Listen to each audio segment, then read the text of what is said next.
E agora avançamos para a última fronteira, as últimas sobre a astronomia com Miguel Gonçalves. Viva, Miguel.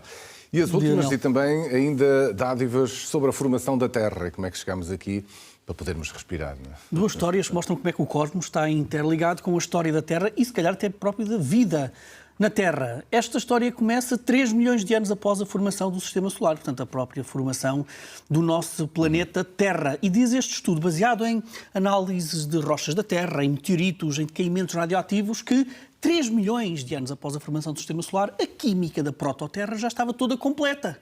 Toda completa. Não quer dizer que tenha sido amiga da vida. E porquê? Quando falamos, por exemplo, em elementos voláteis, fundamentais para a vida, hidrogênio, enxofre, carbono, diz este estudo que naquela altura o Sol e a temperatura do Sol impedia que esses elementos fundamentais à vida que se condensassem. E, portanto, eles tiveram grande parte na sua forma gasosa. E este estudo diz que, não, a química da prototerra não era amiga da vida. Os elementos fundamentais para a vida tiveram que vir de alguém, de fora. E o que é que diz este estudo? Diz que Teia. Quem é Teia? Teia foi aquele protoplaneta, mais ou menos do tamanho de Marte, que colidiu com a Terra, quando a Terra também ainda era muito bebê, e os restos dessa colisão começaram a girar muito rapidamente à volta da Terra, uniram-se numa bola, numa esfera, e dando origem à nossa querida Lua. Diz este estudo que a Teia tinha muita água, tinha muito hidrogênio, tinha muito carbono, tinha muito fósforo, tinha muitos desses elementos fundamentais à vida, foram depositados na Terra e, por isso, se calhar, diz este estudo, se nós estamos aqui, se houve vida na Terra, se houve elementos químicos amigos da vida, eles foram trazidos. Foi graças a esse choque de Teia, que deu origem depois à Lua, que temos então a base da química da vida como nós o conhecemos. Não é uma ideia original, temos cada vez mais elementos, provas físicas, elementos que a ciência nos dá, que mostra da preciosidade, que foi uma colisão de trazer os elementos da vida. Então somos alienígenas mesmo, e este estudo mostra também um lado filosófico de tudo isto. Diz que então a emergência da vida deve-se a um acaso.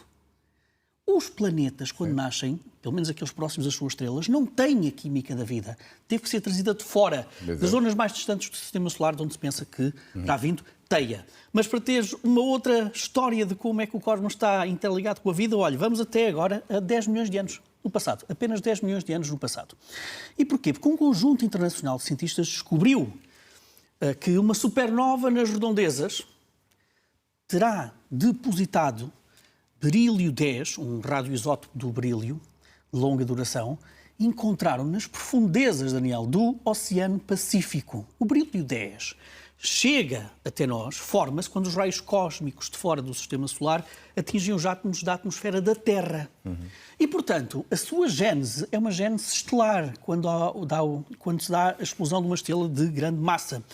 Depois chamaram os astrónomos, quem fez esta descoberta, e os astrónomos disseram que, vamos lá descobrir qual é que é a probabilidade de uma estrela de grande massa, porque essa é que dá origem à explosão de supernova, explodir aqui até um raio de cerca de 114 anos-luz de distância e mais ou menos na mesma altura em que nós sabemos que este berílio 10 foi depositado na crosta oceânica, portanto, o Oceano Pacífico.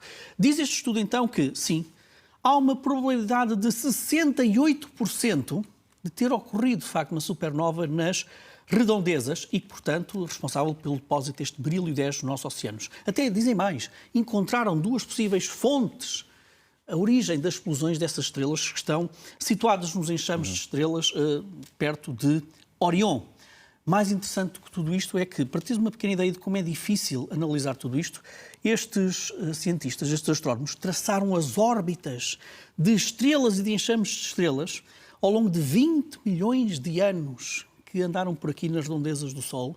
Isto é um exercício inacreditável, que só mesmo com grande base de dados é que nós conseguimos lá chegar. Portanto, este estudo diz que é muito explícito que, de facto, houve uma probabilidade muito elevada, 108%, de uma supernova há 10 milhões de anos ter contribuído com elementos pesados. Não é apenas o berílio 10. Há muitos outros elementos pesados, olha, também necessários à química, que provavelmente foram trazidos graças a uma explosão de supernova que detonou-se a uma distância de segurança, felizmente.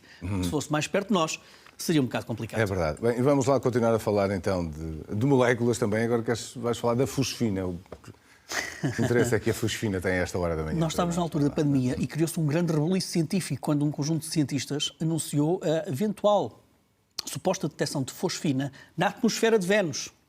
E houve especulação astrobiológica, porque nesse artigo, apesar de os cientistas não terem sido explícitos nesta assunção, disseram que a fosfina pode ser uma bioassinatura, ou seja, criada por entidades vivas, pela própria biologia.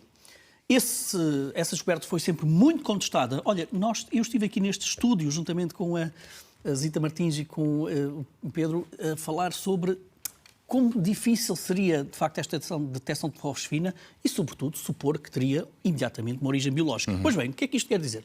Porquê é que vem a propósito?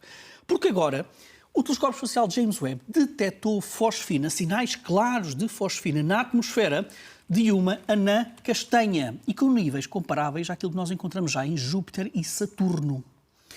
Uma anã castanha é aquela que nem é estrela, nem é planeta. É sim, exato. Tem massa a menos para ser estrela, tem massa a mais para ser planeta. E esta é uma anã castanha especial, porque ainda por cima tem uma baixa metalicidade, ou seja, tem muitos poucos elementos pesados na sua constituição, o que permite que o sinal da fosfina seja ainda mais claro, seja mais evidente. Há mesmo lá fosfina. Ora, Júpiter e Saturno, nós desconfiamos fortemente que não tem vida em Júpiter e Saturno, portanto não pode ter uma origem, uma síntese biológica esta fosfina. Uma anã castanha, ainda por cima com estas características também, podemos ter algum grau de certeza que não terá vida no seu interior.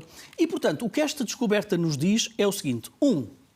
Nós não conseguimos explicar como é que ela apareceu lá. Estamos a falar, olha, para teres uma ideia, é de 0,1 partes por milhão. E mesmo assim, 0,1 partes por milhão é um valor enorme na detecção de fosfina.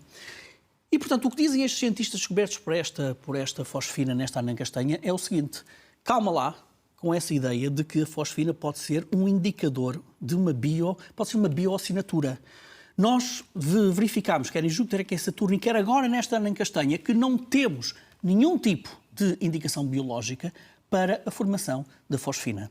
E, portanto, vamos colocar aqui um travão nas especulações astrobiológicas. Um pequeno pormenor que eu acho delicioso neste estudo é que este estudo foi feito também é assinada por uma cientista portuguesa, a mesma cientista portuguesa que na equipa original da fosfina em Vênus também esteve envolvida nessa equipa. E, portanto, não deixa de ser aqui muito curioso que a mesma cientista que esteve envolvida na suposta detecção de fosfina em Vênus é a mesma que agora diz que vamos lá ter calma, porque a fosfina pode não ser bioassinatura. É assim que funciona a ciência. Olha, Miguel, e muito rapidamente, em alguns segundos, já se fala de foguetões reutilizáveis na Europa e isso está mesmo a caminho? Vai acontecer? Vai. Não sabemos é quando. A Agência Espacial Europeia assinou um contrato com a Agência Espacial Privada Avio, italiana, para construir um estágio superior reutilizável para foguetões. São estas imagens que nós estamos a ver. É um contrato válido por 2 anos, valor de 40 milhões de euros. Não vamos ter um foguetão reutilizável já nos próximos 2 anos. Este não é o único projeto que a ESA tem para reutilizar foguetões. Mas não deixa de ser curioso, Daniel, que isto é assinado em 2025. Sabes há quanto tempo é que a SpaceX começou, ou melhor, quando é que a SpaceX lançou o seu primeiro foguetão reutilizável? Foi a 4 de junho de 2010. E, portanto, mais uma vez a Europa a andar aqui atrás, com um grande atraso ao nível da tecnologia. Há que acelerar a velocidade do foguetão. Miguel, obrigado. Obrigado por teres vindo. Bem, estamos a acelerar também para o final deste Bom Dia Portugal na RTP1. Vamos fazer uma pausa. Regresso na RTP3. Até já.